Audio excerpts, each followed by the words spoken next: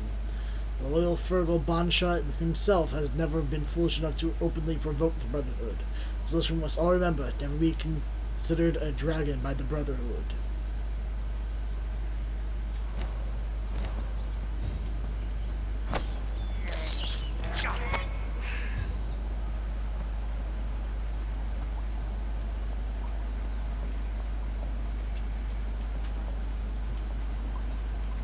There we go.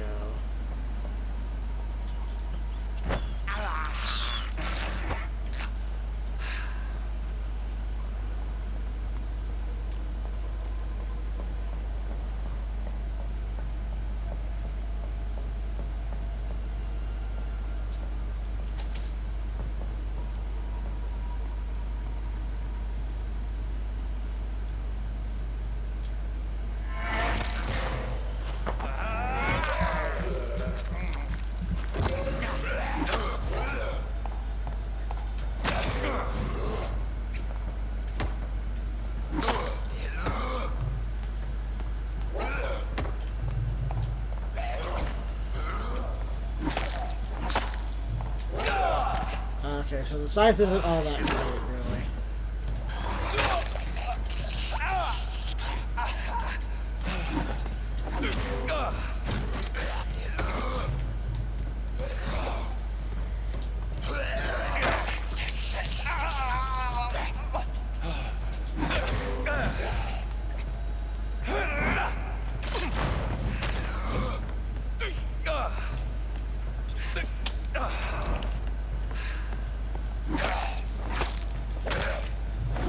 I was honestly hoping the scythe would be better. It's not, though.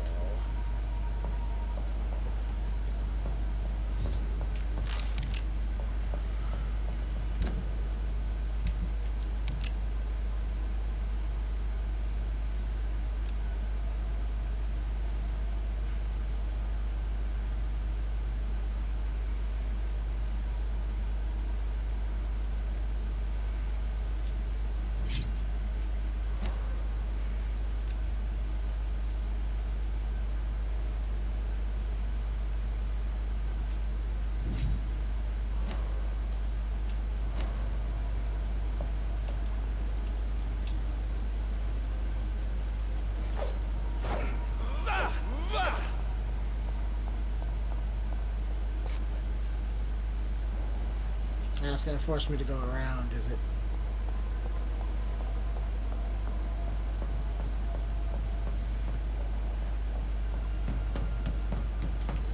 That's what it wanted me to do from the beginning.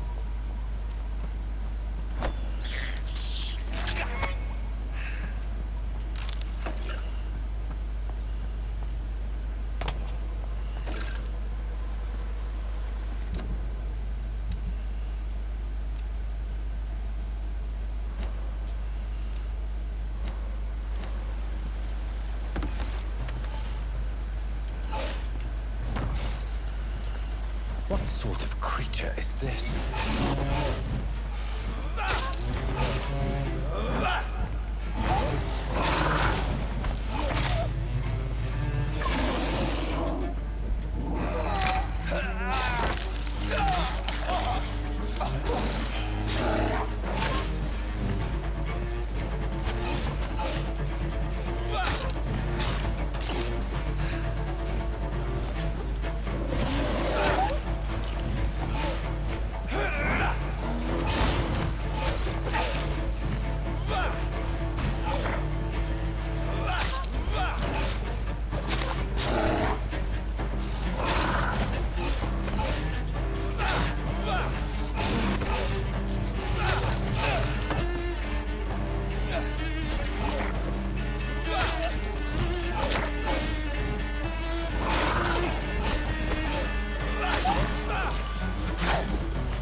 I'm gonna take a bite out of you.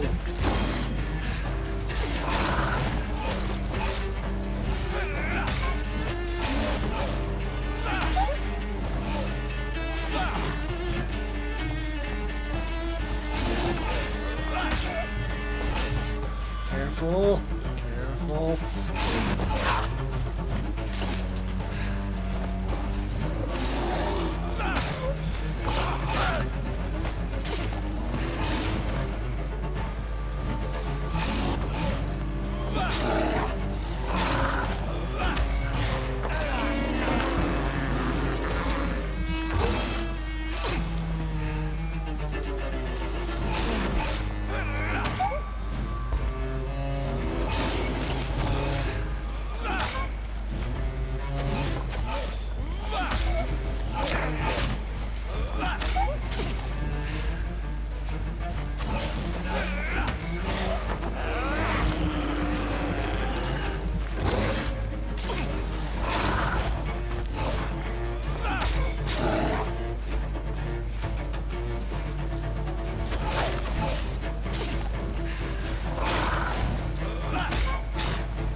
Careful. This is a dance. Don't get ahead of yourself.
Come on.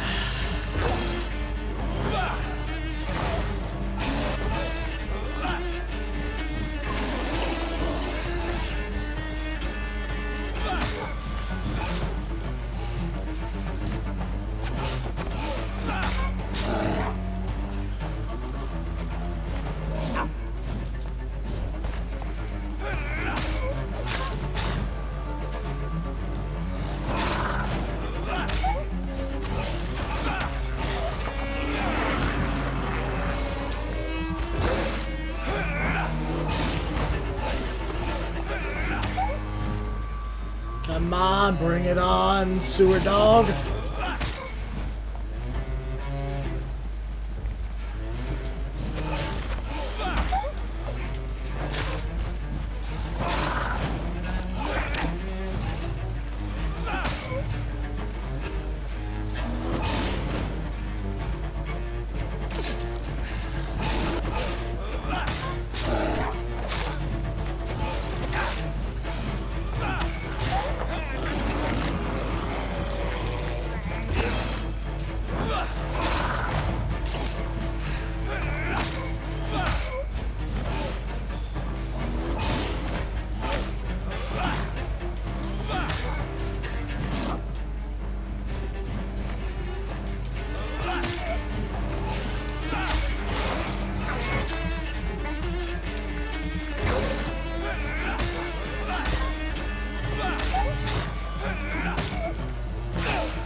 I need to borrow some of this.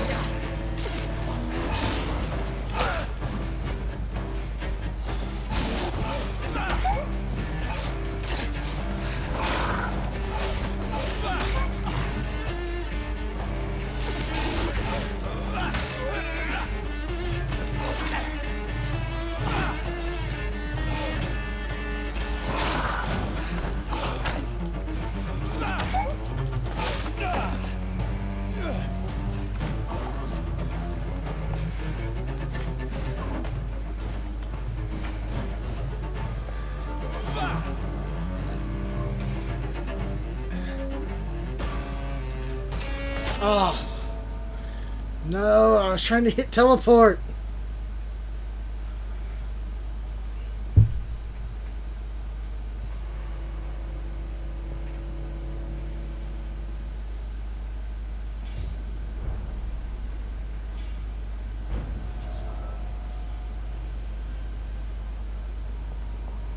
Starting to be very low on blood.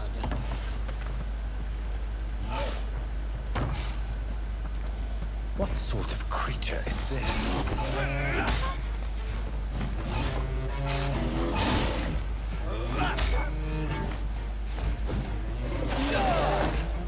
I keep underestimating that reach.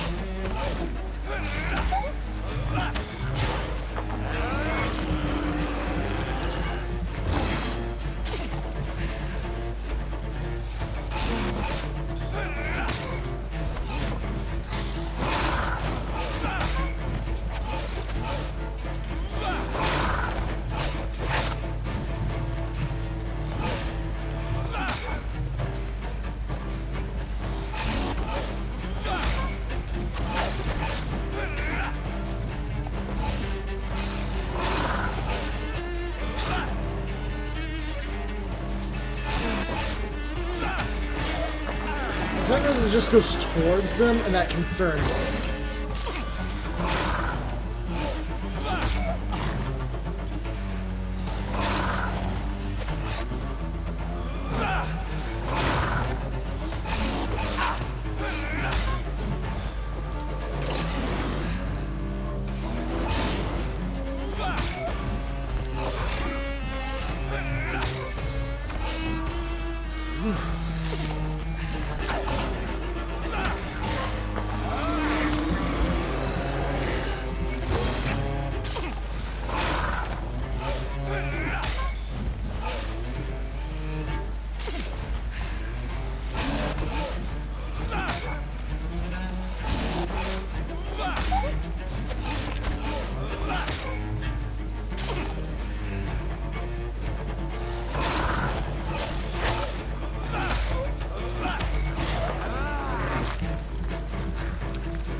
How dare you take a bite out of me?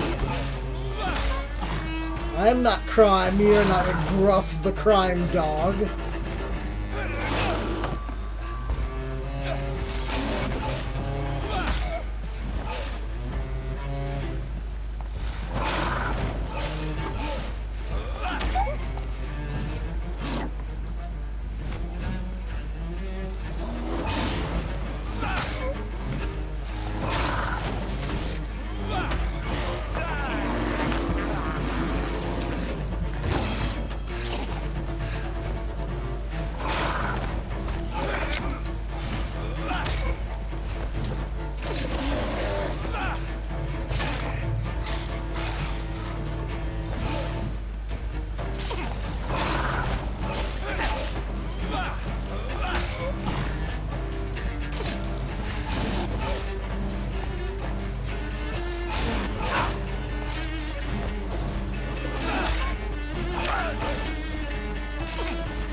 I know I could do this. There's just too many times where I teleport towards him instead of out of the way. So I'm gonna teleport right into this.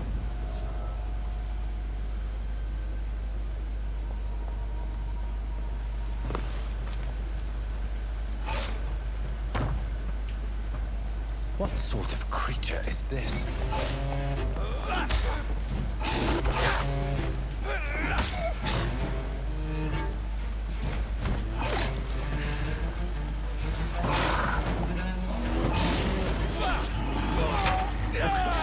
No, that's not what happened.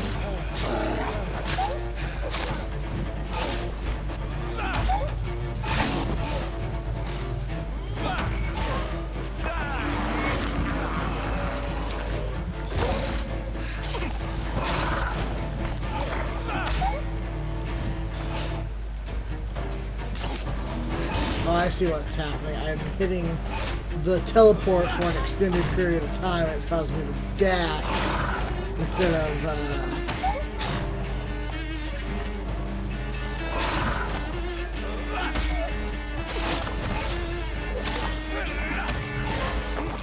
it's causing me to dash instead of teleport.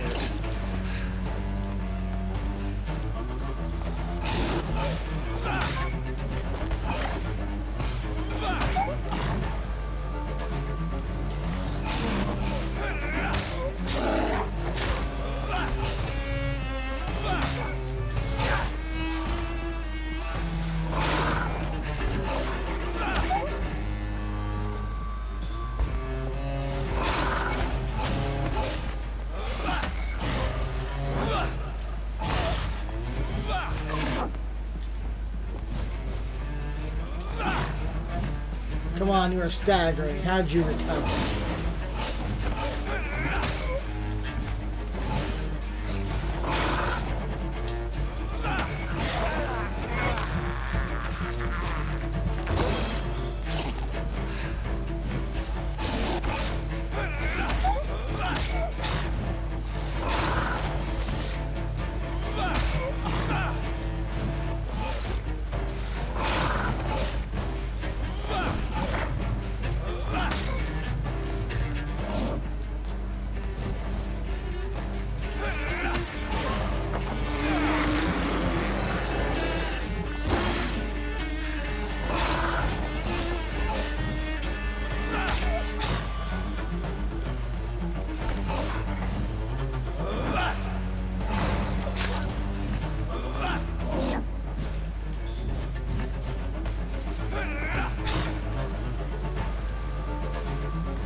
Bring it on!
I couldn't tie it in the bow.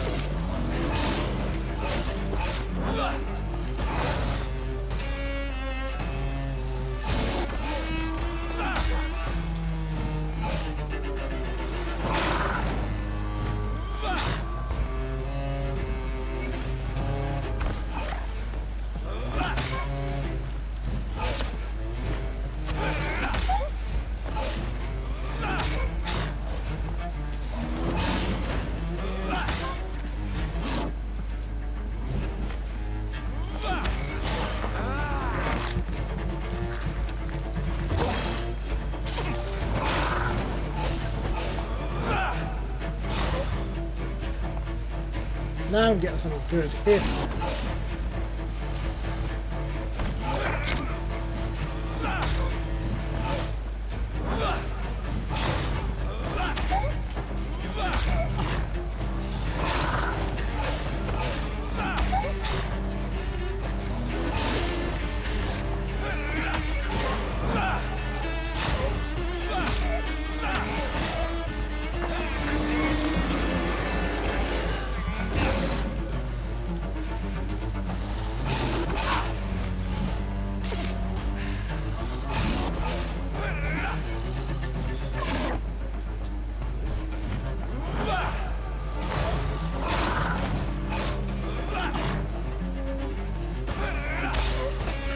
Here's what's left of him.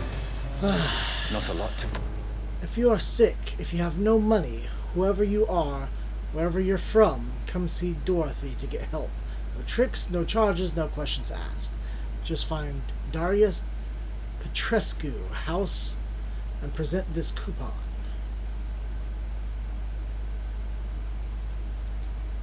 Some voucher for a free checkup in Whitechapel. What is Nurse Crane up to? I really must find her.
Please, I eat people. I'm not scared of you.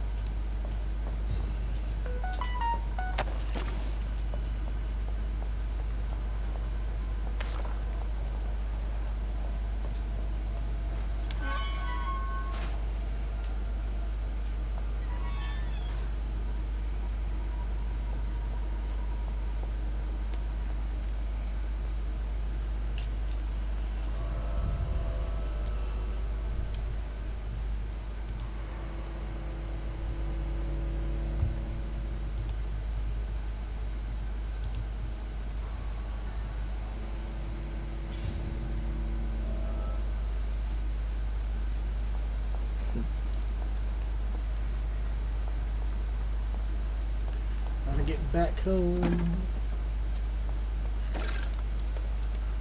Oh no, I don't need to get home. I want me to go all the way out there, I guess.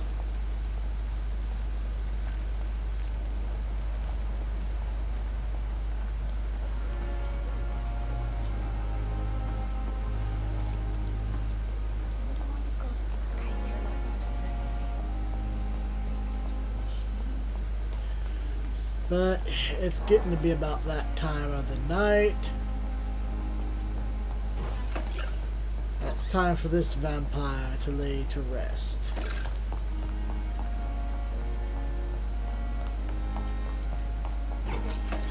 Evolve.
Ah, just shy.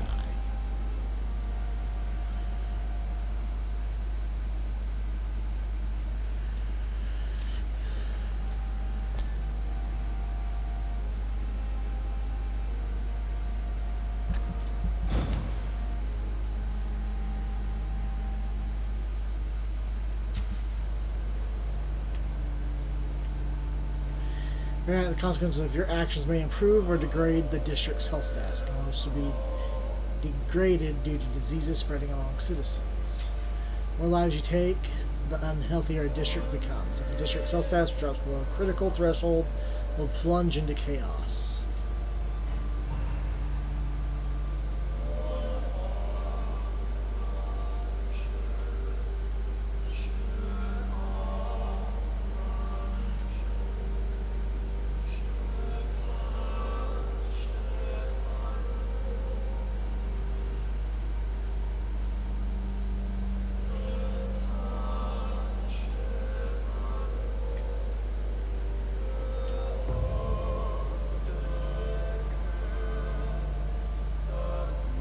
You're stable for now. You're in serious condition. You're in stable condition.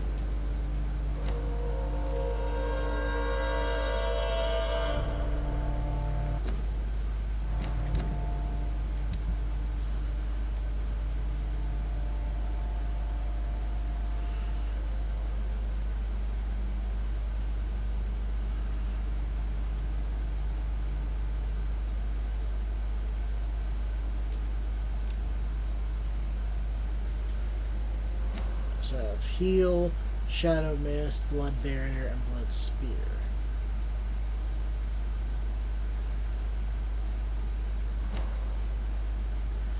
Alright, so thank you all for tuning in. I'll see you on the next episode. Was the Fox play with Phoenix Firestar? Tomorrow we'll be playing more Vampyr. And then we'll be doing a few episodes of Batman, Arkham Knight. Hope you all have a wonderful day. Like and subscribe if you enjoyed the video, and I'll see you next time. Have a good day.